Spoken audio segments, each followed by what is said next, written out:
We're very lucky to have two esteemed guests here today. The first is Richard Millett. He's a journalist, writer, and political analyst. He studied at the University of Leeds, and he also undertook a master's in the School of Oriental and African Studies in Near and Middle Eastern Studies. Can we please welcome him with a loud salawat?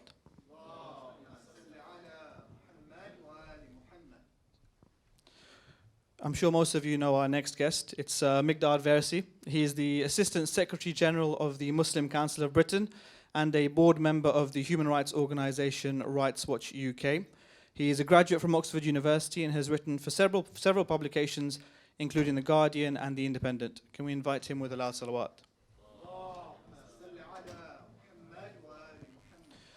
So today we're going to hold a debate on a topic which I think most of you, or all of you, will be familiar with. On Wednesday, Parliament voted to allow the country to take airstrikes on Syria. So the question we're going to ask today was, is the UK right to bomb Syria?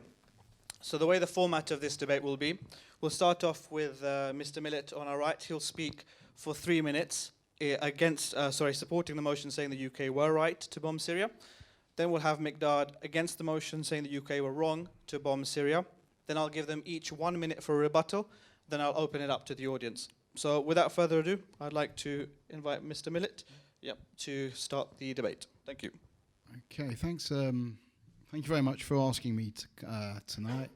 I feel very humbled to be here. I would just like to say that it's extremely dark times, very sad, disturbing times that we are in. And I'm not sure if anyone in this room has relatives or friends who are in Syria, and I feel for you if you do, whether they've been there before Britain decided to join what's happening in Syria or beforehand. It's obviously extremely concerning whether you have people there that you know or not, but certainly if you do have people in the region. On the actual motion itself, we know now that Britain has decided to transfer its resources from targeting Daesh in Iraq now also into Syria. And I think that the reasoning behind that was that there was kind of an unreasonable idea that bombing not necessarily, I would say, Syria or Iraq, but you're bombing a specific part of Syria and Iraq. You're bombing Daesh. You're not really bombing the countries, but I think it was seen as unreasonable to just consider bombing Daesh who are situated in Iraq and not going along and doing the same, because obviously if you're only targeting one part, you're not you're allowing the Daesh to still operate in Syria, in their headquarters in Raqqa, and with the ultimate aim of taking over the whole of Syria. So it seemed to be quite a reasonable course that if Daesh weren't recognising the borders between the two countries, then obviously what was the point of Britain recognising the borders between the two countries? And we've seen the barbarity that has been taken on by Daesh, whether it's been attacking the Christians, the Kurds, the Yazidis, and one of the main victims have also been the Shia, who've been attacked both in, certainly there have been reported massacres in Mosul. There was a prison in 2014, a prison was captured by Daesh, and they killed up to 670 Shia Muslim prisoners. And there was also in Tikrit, there was a massacre of Shia Muslim when Daesh managed to put Camp Speaker under such fear that those Syrians who were there, the soldiers, walked out, unfortunately, and they met their fate when they were captured by Daesh, and purportedly about 1,700 were killed. So we've seen in Syria as well up to 250,000 killed. Now, my own idea would have been that in 2013, when there was a chemical weapons attack by Assad on his own people, that would have been the time to bomb the Assad's forces. Unfortunately, Labour under Ed Miliband decided that it didn't want to support the government in actually bombing Assad's forces. And at that time, Daesh were not such a threat. And they saw that when Britain decided not to bomb Syria's Assad's forces, that they were going to be let off the hook. And into that vacuum, they grew. And just think about if they had the opportunity, if Britain had attacked Assad's forces at the time, then there was the possibility that the opposition might have got rid of Assad. And once they had got rid of Assad, then they could have eventually pulled their resources with the possibility of getting rid of Daesh. Unfortunately, that didn't happen, and after 2 years, Daesh has now grown into the barbarous monster that we have now seen on our television screens. Therefore, there was no reason left, there was no option left but to take on Daesh. Thank you very much. Miqdaad. Thank you very much for having me today. So obviously, we are all united here in wanting to defeat Daesh. I mean, there's no real difference of opinion there. The goal is the same. The question is really about effectiveness. And we know that in our history, especially in the United Kingdom, our military adventures in this region have not really demonstrated much success. Of course, we have had examples in Kosovo and Syria, Leone, which have been quite successful, but compare it to the region, whether it comes to Afghanistan, Libya, or Iraq, our own success, no one's going to say that they're going to be proud of our heritage and our experience in this region. So how do we analyze this in an effective way? Let's look at the impact of the United States, who have been bombing in Syria for a while, in the last year.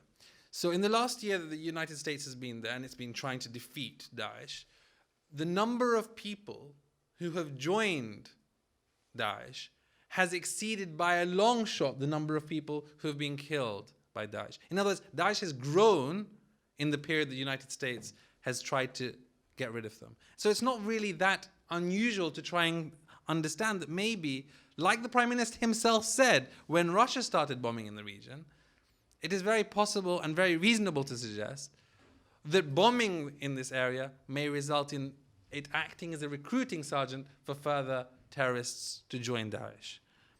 And obviously, some people argue it's important to have solidarity with our neighbors in France. And that makes sense. I mean, there was an attack that happened right next door. But we can't then close our eyes to what that might mean. In reality, civilians are going to be killed. And this is not an easy decision to be made. We have to base it on evidence. And so let's look at the evidence that's there. When the experts talk about airstrikes, they say something very simple.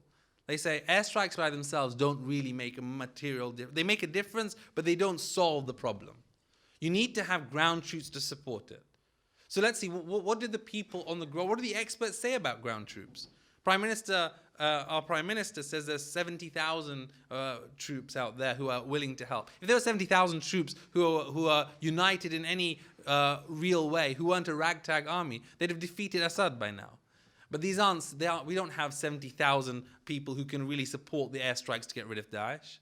In reality, as Dr. Julian Lewis said, who's the head of the Defense Select Committee, so he's not just somebody who doesn't really understand what's going on, these are bogus battalions. In other words, there's no real force that can support the airstrikes. So why bother?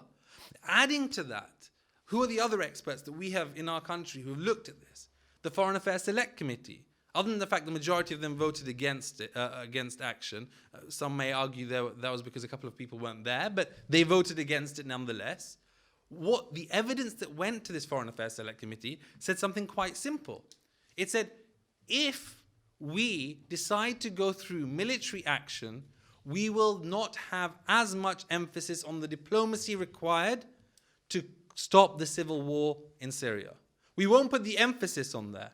And if we don't put emphasis on trying to tackle the civil war through the Vienna process, we are going to be in a very worse situation, as was mentioned earlier by my colleague here. 250,000 people are claimed to have been killed in this civil war. That has to be the way to get rid of Daesh. Solve the civil war, and then you can actually make a difference. You know how difficult it is to solve something of this size, a civil war.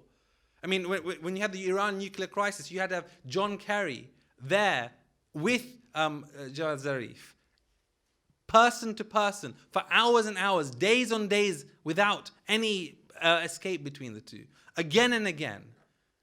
And we need that same level of diplomacy. Do you think that's going to happen when we are bombing in Iraq? That will take precedence. And so we are in a position where we could be making a diplomatic solution, but because of our military intervention, we're not going to. And I think that's the reality that we have to face. Thank you. Thank you very much, both impassioned on both sides.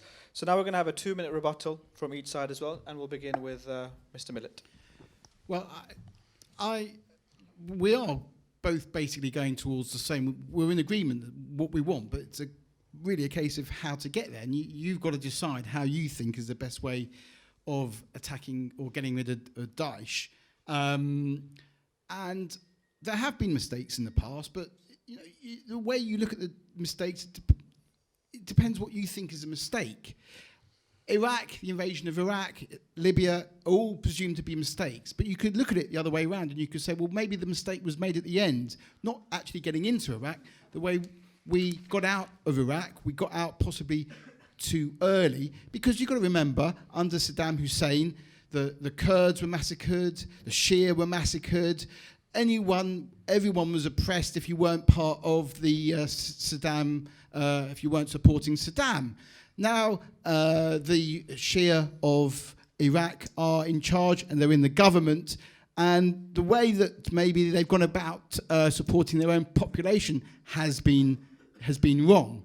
But there is the possibility of, once you've got rid of Daesh, to having a similar situation in Syria. And once there is possibly the end of the current regime, which is an undemocratic regime that has never held a legitimate election and that massacres its own people, that there is the possibility to create a new country in Syria, like has been created in Iraq, but getting rid of the mistakes that have been made in Iraq, the way the Iraqi government has not looked after its minority Sunni population. Hopefully that won't be the same in the new Syria. So just before Miqdaad starts his rebuttal, we are holding this debate on Twitter as well. So for those of you that want to participate on Twitter, the hashtag is SICM debate, that's SICM debate, and then all of your lovely tweets will appear on our Twitter feed on either side. Miqdaad, 2 minutes. Now. Thank you very much. It is unfortunate that we don't seem to be learning the lessons of our history. I mean, it's a very fair point that there have been good reasons to attack Iraq. But let's just look at the reality of what's happened on the ground. At the minimum, we can say that there have been major issues because there wasn't a plan afterwards. Guess what? There's no exit plan here either. We have been told previously that one of the problems with going into Iraq was because there was a lack of transparency. People thought that there was a 45-minute claim that we would somehow be attacked by WMD in 45 minutes. Guess what? Dr. Julian Lewis says there's the exact same thing here by pretending that there's 70,000 dodgy battalions out there when in reality there aren't. So we have major comparisons with the problems that happened with Iraq, and guess what? We're not learning our lessons, and that is quite frustrating. We have to act based on evidence, not based on emotion and based on these ideas that somehow come out. And so let's look at the evidence, and the evidence is very, very clear. When the United States gets involved in Syria, we suddenly have more people joining Daesh. When Russia attacks in the region, our Prime Minister says that might lead to more radicalization and more people joining Daesh. So there is an alternative. The alternative is, let's work on diplomacy. Let's try and solve the civil war in Syria and put all our emphasis there. Let's stop those regimes in the region, these dictatorships which are going around allowing arms to go to Daesh and the funds to go to Daesh whilst themselves beheading their own people. Let's try and ensure that all the TV channels that are out there that are spouting hatred from Daesh, the sectarianism that comes out, that is fueling this idea. Let's try and stop those going out there and work on those and put sanctions on those countries who are supporting this kind of nonsense that is fueling Daesh. That's the reality, that's the alternative, and that's what we should do. Thank you very much. I'm now going to open up the floor to the audience. So if anyone has a question, if you raise your hand, we will get you a microphone. Okay, Iqbal uncle there at the front.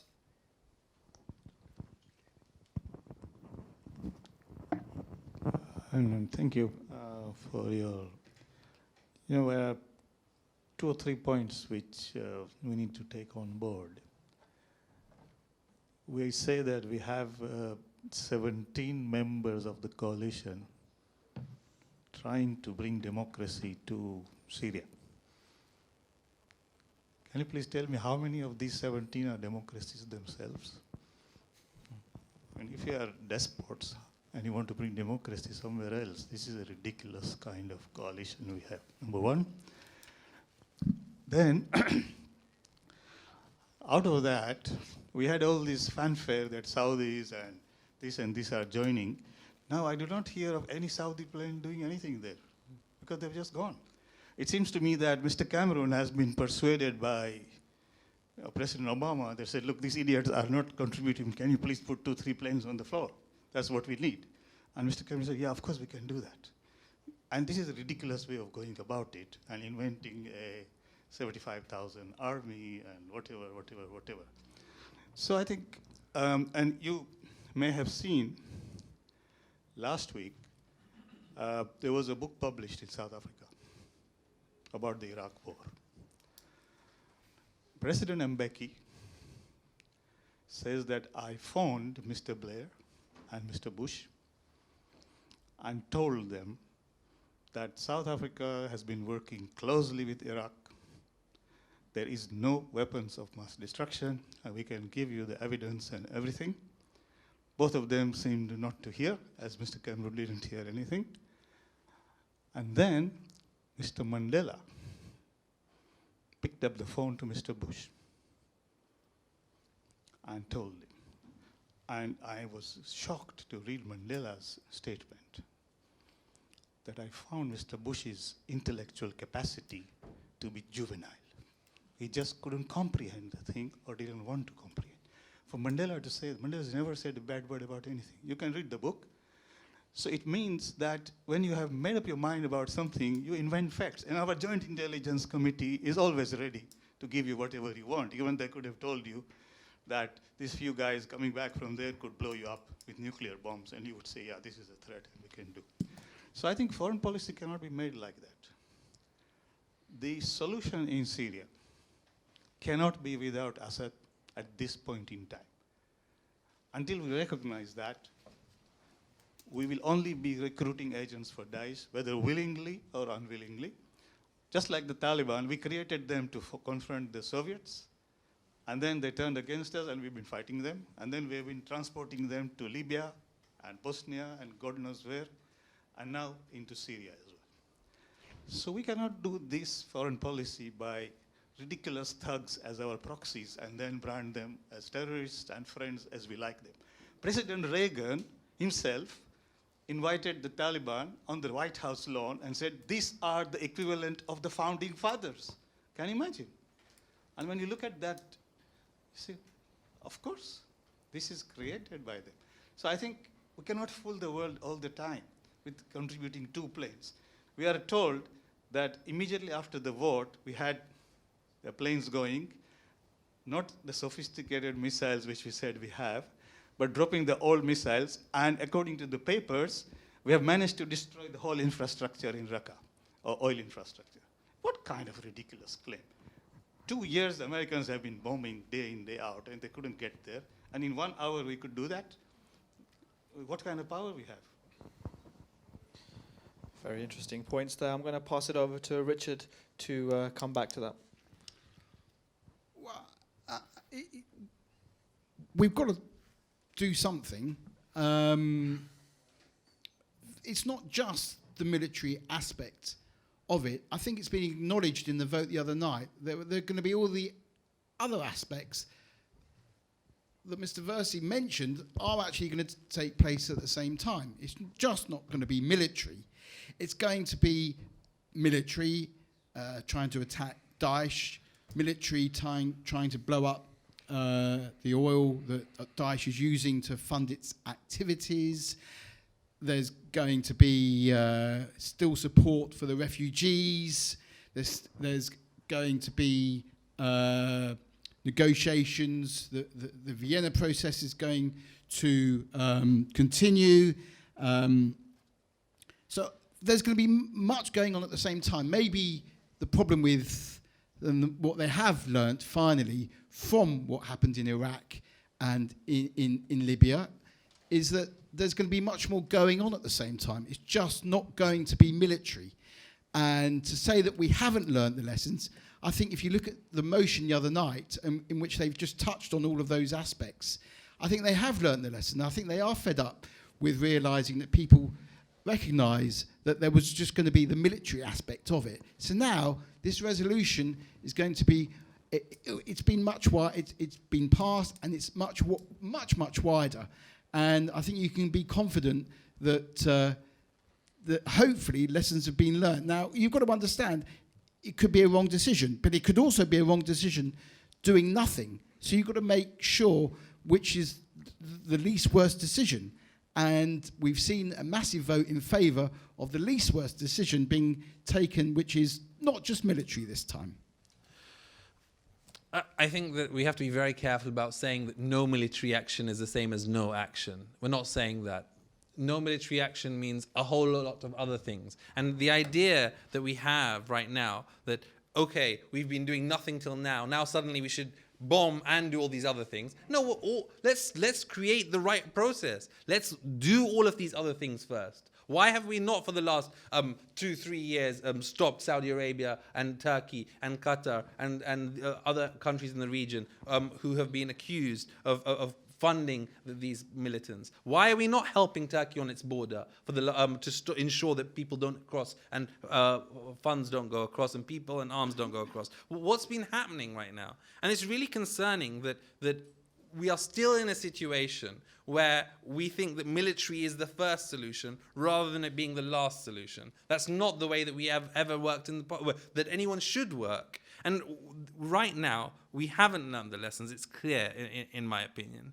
And, you know, the way that we can see this is that, as was mentioned earlier, this phantom army of 70,000 people, I just want to mention it again because evidence is so important. The Ministry of Defense just today came out and said this army is bogus. I mean, they don't even know where this number is coming from. They know where it's coming from, but they don't agree with it. They never supported this idea of 70,000. This is the Ministry of Defense itself saying these things. It's only the Joint Intelligence Committee who decides to listen to Charles Lister, who comes from Qatar, who makes up this 70,000 figure. Come on, we need to be realistic here. And what happens is that, as was mentioned earlier by the questioner, I believe it's 95% of all flights in Syria in the last year have basically been the US. You know, we put a few flights out there and we try and make a difference. Let's look at Iraq, where we've been there for such a long time. Till today, 75% of the airstrikes are from the US. So this is not really this is just pretend that we are out there, we're macho, we have a couple of planes that can help. David Davis in the debate quite powerfully suggested on Wednesday that in actual fact, all these ideas that we have these amazing missiles that they can really make a difference are just not true. And this is what the reality is. The evidence is what we should look at. The evidence does not support military action. Let's work for diplomacy and civil war to stop the civil war in Syria first. Let's work to put sanctions and stop arms first. And military should be the final solution, not the first solution. Thank you. Do we have any other questions? My question is, the 70,000 if there was 70,000 troops out there willing to fight, there would be fighting. So if anybody is under the delusion that there is this 70,000 army there, is perhaps being extremely naive or deliberately avoiding the concept that there isn't that 70,000. Where are you going to find 70,000 people to fight? Bombs have been thrown for the last year by various people, and it's the innocent that pay the price. A year down the line, are all the people that voted for this saying, oh, well, at the time we thought it was the right thing to do, then going to be held culpable for what they're doing now? It really beggars belief that we haven't learned anything from the past Iraq and the Iraq war. 1 million people marched on the streets of London. 1 million. And Tony Blair now has the audacity to sit and say, well, at the time I thought, the Chilcot inquiry, still pending? I think it is absolutely ludicrous that you can sit there and say, let's just go and bomb some more, kill a few more civilians. We have to do something. Well, it's not the right thing to do unless you've got a proper plan. I find it so, I'm sorry, I'm really, really upset by the fact that we just sit there and say, oh, let's go and bomb. What are we going to achieve? Some more radicals so the rest of the Muslims in England and everywhere has to pay the price of being called terrorist sympathizers? Enough is enough. I'm sorry, but you've got to take on board the feelings of the people. Some very passionate words there.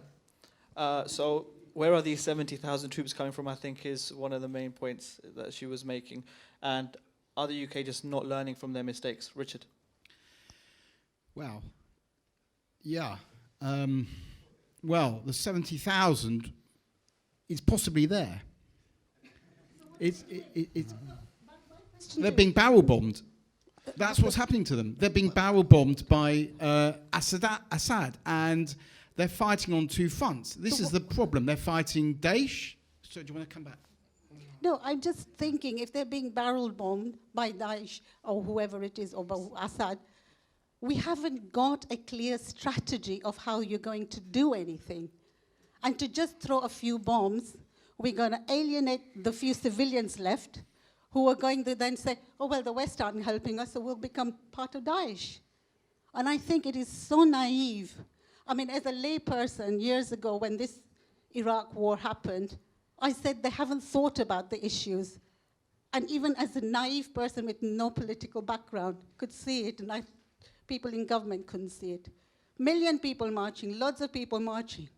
And for David Cameron to turn around and say that anybody that's against it is a terrorist sympathizer is absolutely obscene, to say the least. And anybody else that doesn't agree with me needs to answer and be held accountable as well.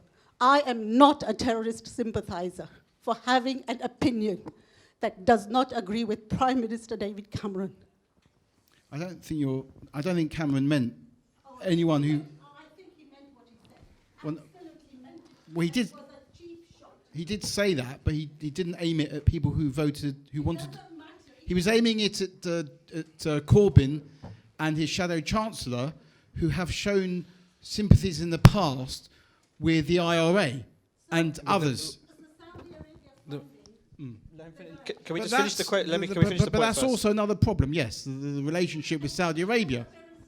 But that's also...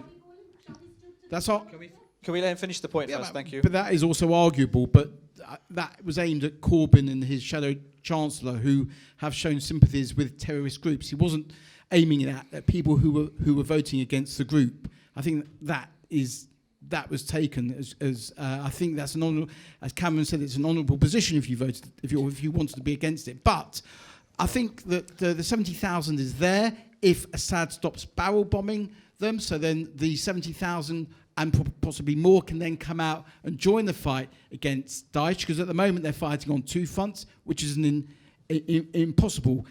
And finally, I think there have hopefully been lessons learnt from Iraq and Libya, as the actual motion the other night addressed the fact that negotiations are going to continue. It's not just going to be military. It's not, as it happens, we haven't heard of any or many civilians that actually have been killed. There's been one, absolutely unforgivable. There's been a hospital that has been bombed, but there has not been huge-scale civilian casualties like we heard about in Iraq. So maybe the lessons are being learned. So at the moment, as I understand it, our jets have been attacking military installations.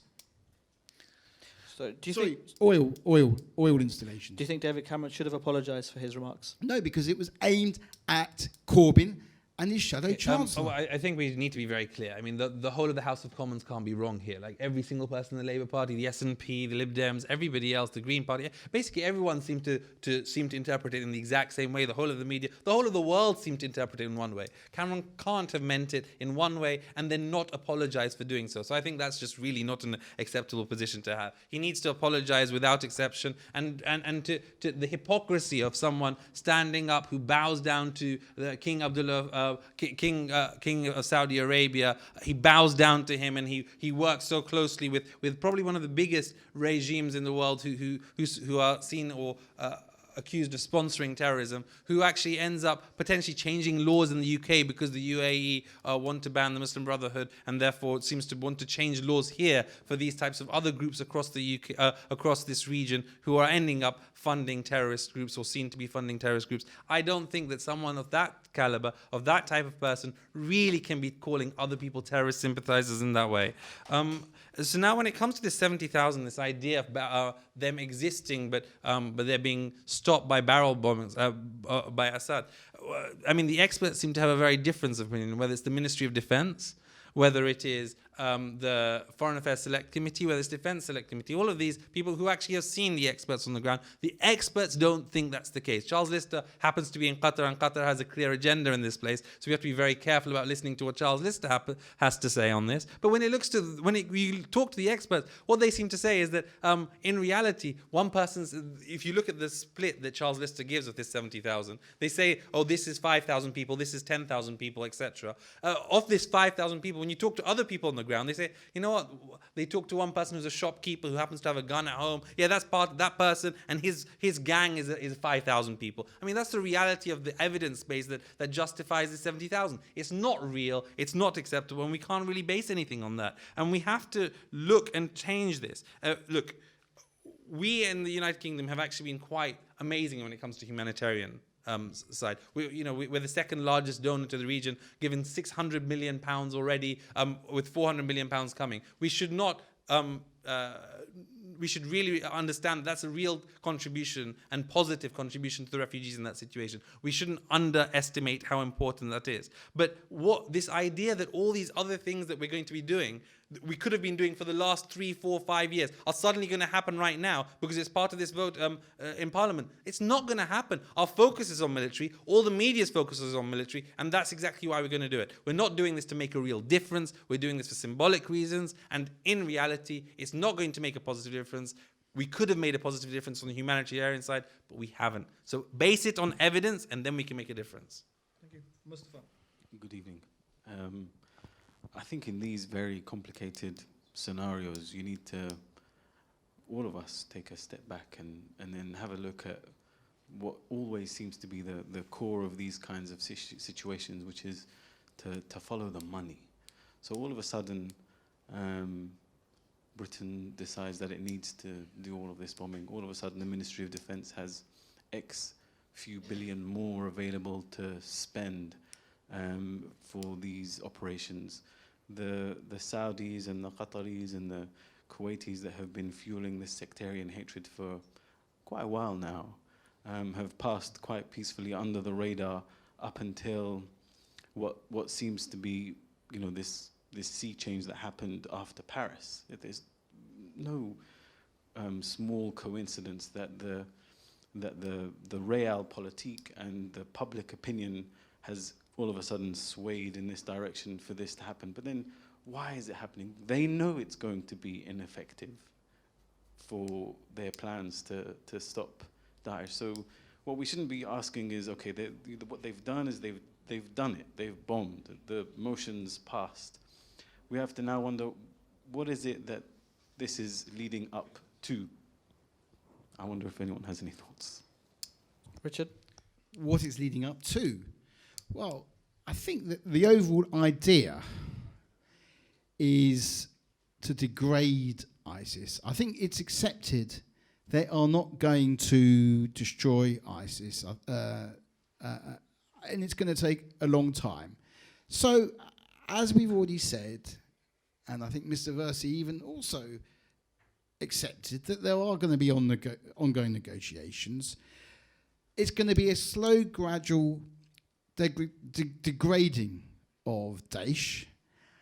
It's going to be attacking the oil installations. It's going to be attacking the military when they become, not military, but the terrorists when they become, when they're observed. It's going to stop the supply of the purchase of oil by other countries. And yet there is going to be this idea of well, I mean, you mentioned the border earlier on. It's a head of a long border to police, but that's one option, that they have to police the border between Turkey and Syria. And there are many things that are going to be done at the same time. This is just not simply military. There's going to be many things, including talking to Turkey, talking to Saudi Arabia, talking to Qatar.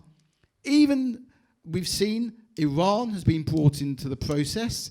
There's been it's been around the negotiating table when it's discussing the nuclear situation, and there has to be some sort of truce eventually between Saudi Arabia and Iran, because really, when it comes down to it, that is really what this comes down to. Between Saudi Arabia, that is possibly financing and supporting Daesh and other extremists in Syria, and Iran, that wants to keep Assad in place because of its own strategic geopolitical situation. And if Saudi and Iran can come to some sort of agreement, some sort of truce between them to stop supplying the money and the military to both sides, then there is a chance of some sort of stability, not just in Syria, but also in Yemen. And Jordan can get back to some sort of stability because it's taking in millions of refugees. And it could also lead to stability in Lebanon as well. And that's really what it all comes down to. Iran and Saudi Arabia, we can criticize Saudi Arabia, and you're right to criticize Saudi Arabia with its disgusting behavior towards its own situation. But at the end of the day, those two countries need to come together, call a truce, and the whole of the Middle East will stabilize pretty quickly after that. Can I just ask a question directly, responding to what you just said? These alternatives that we've talked about, whether it's the police in the border in Turkey, whether it's stopping the arms flow in, whether it's the financing, which we actually can identify but choose not to stop in that way as we should do, whether it is encouraging the diplomacy between Saudi Arabia and Iran, all of these different areas that we mentioned in our discussion, do you think it is more or less likely that we will put emphasis on this, that we'll put our efforts into this if we're bombing Iraq as well? Well, it all take place at this. It can all take. Okay. It can. You might be wrong. I mean, I'm not saying I'll be wrong. I'm saying the evidence. So the people who've gone to the Foreign Affairs Select Committee, the people who are the experts, the evidence that has come in front of these different committees, who are the experts. I mean, we don't just set up a select committee for no reason. You set up a Foreign Affairs Select Committee to understand the foreign affairs situation. The evidence that came to the Foreign Affairs Select Committee was simple. If we end up going down a military route, we will not give the same emphasis to diplomacy. That idea has been quite clear. Look, we know when it came to the negotiations between Iran and the USA on the nuclear issue, we saw how difficult it was. We had John Kerry and Jawad Zarif. These are very, very senior people in both governments spending days and days together. Do you think, realistically, we are going to have that level of people going to try in Vienna to try and sort this out, spending weeks and weeks together to try and sort this out, when they go in front of the public here in the UK, they can say, you know what, we're putting we're part of this military action already. They won't be the same emphasis. It's clear from the evidence, that's what people are saying, and in reality, that's what's going to happen. Well, who would have thought that Iran and America would end up closer or potentially friends the way they have been? So there is the possibility of negotiations. America has influence with Iran. America could persuade Iran to stop. But We're all talking they're doing, about Britain here. But all Britain is doing is attacking on a fairly small scale. Symbolically. So that, Not just symbolically, they've also been attacking, as we saw, the first thing they attacked was the oil installations, because that is how ISIS, So why do we need that to is how attack the Daesh is funding So why do you think their, we have to their do it? arms. Why do you think that realistically? Because I mean, the Americans can't do it and we can. Why can't we do it? No, I think- Has anyone here, what is the difference? Has anyone here got real objections to Britain? Why are Britain going to stay out of something when France is involved in it? We saw what happened in Paris. If it happened in London, what would, and France said no to supporting us, how would we all feel? If it happened in North Harrow, something out here happened in North Harrow, and our friends and our relatives were caught up in a bomb attack, and we wanted to stop potentially this happening somewhere else in the world, so we take on attacking the headquarters and the oil and the roads and the transport. And someone said to us, "No, we're not going to help you." How would we feel if it was our relatives who were killed in North Harrow? My question, coming back to Miqdaad's question, is similar. Why is it that when America and America are bombing there all the time, they haven't already targeted the oil fields? That's the question that simple people like me find very difficult to understand. So that's one. Yeah. So we can go and bomb the oil fields, but America can't do it. And then we have two countries, Canada and Australia, withdrawing from this bombing campaign. So two of our governments, the Queen's countries, have decided to pull out, and we go and join in. And if Iran and America are talking, it's because America needs Iran. Let's not beat about the bush. Iran has made efforts. I'm not saying that they're faultless. They've probably got their own faults as well. But America came to the table because they need Iran right now. Let's not beat about the bush that they're talking to them because, oh, wow. It's because they need Iran in the playing fields. That's why they've come to the table. Otherwise, they were extremely arrogant about not talking to Iran and involving them in the political talk and diplomatic actions. So just adding that, yeah. I mean, in reality, this is all at symbolic. At the expense of the lives of innocent people in the Middle East. This is politics. That's why it's so easy for us to say, yeah, if it's not our child. Yeah. I think the key point here is that whilst we all want to stand in solidarity, and it makes sense, right? If something happens to your neighbor, you would always want to stand in solidarity with them. But we're not going to. That doesn't mean you go and act and do something with closed eyes and without evidence. I mean, we have to realize that the using France as an argument is an emotional one rather than a rational one. And when it comes to using our troops in another foreign country, we need to learn that emotion is not the rationale. It should be evidence-based, and that should be unequivocal. And I don't think that should be the reason at all. It's something we should talk about. Fine. We should show solidarity. Definitely. I mean, this is something that's happened on our doorstep. But for any way for us to say that should be in any way driving our decision, it's quite unusual. And we need to base it on evidence. And the evidence, as I've said before, again and again, Ministry of Defense, the Defense Select Committee Chair, the Foreign Affairs Select Committee, it is clear there isn't the support for the air forces to make the real difference that we need. And you know what? The evidence is coming out. When it comes to the American flights and airstrikes, as well as the British ones that are going to happen, a significant number of them are literally flyovers. They go around that region and they don't know, they don't have a target to hit. That's what happens in many of these situations. The Russians happen to have hundreds of targets because they listen to Assad, and Assad gives them hundreds of targets. Whether or not they're all Daesh or not is another question altogether. But in reality, a lot of our troops, our flights that are going across, are not going to be bombing anything. It's a symbolic idea that we are joining this battle. It is not based on rationality. It's not based on evidence. And reality, if we want to get rid of Daesh, we shouldn't have to pretend and create this smokescreen that we are doing this big attack in the region. We need to focus on the diplomacy. We need to focus on the sanctions on these other regimes who are causing all these problems in the area. And we need to focus on that. For the last 5 years, nothing has happened in there. What makes us think that something's going to happen right now? Until and unless we have this smokescreen that, oh, we're doing something which we can talk to the media in this way. Oh, we are doing something.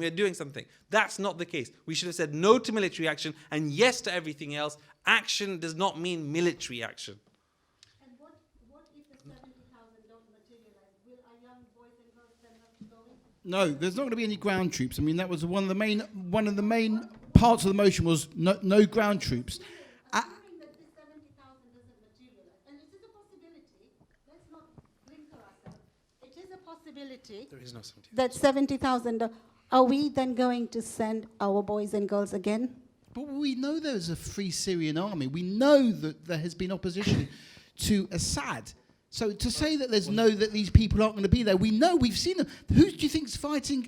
Who's been fighting Assad? Know. We don't know. Who's Jabhat been al-Nusra. fighting? Al-Qaeda in the region. Al-Qaeda in the Professor. region. So, wait, one sec. The one thing to bear in mind. Al-Nusra's there, yes.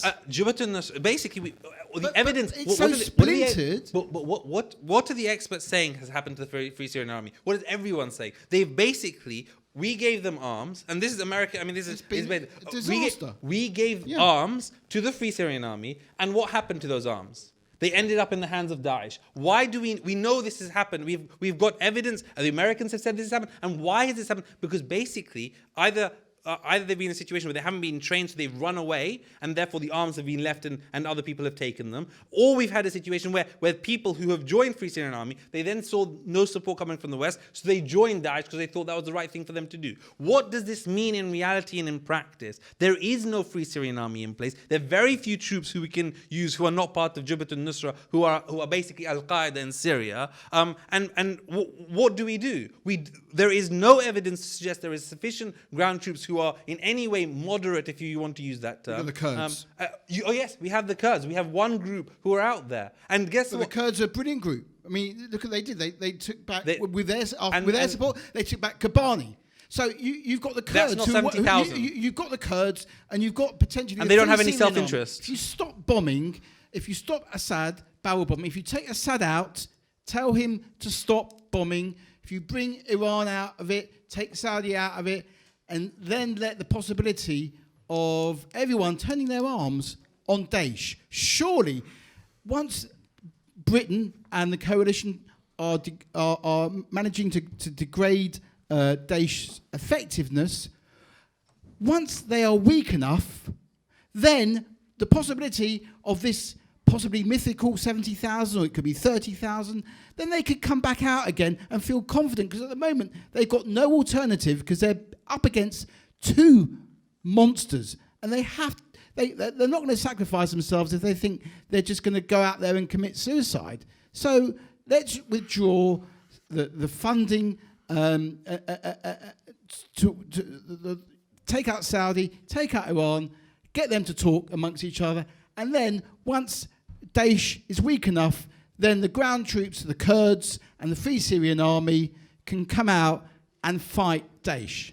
Okay, we're reaching the final few minutes. So what I want to do now is I want to allow each of my colleagues to have 2 minutes each to summarize, and then we'll have a vote, and we'll see if it's different to Parliament or not.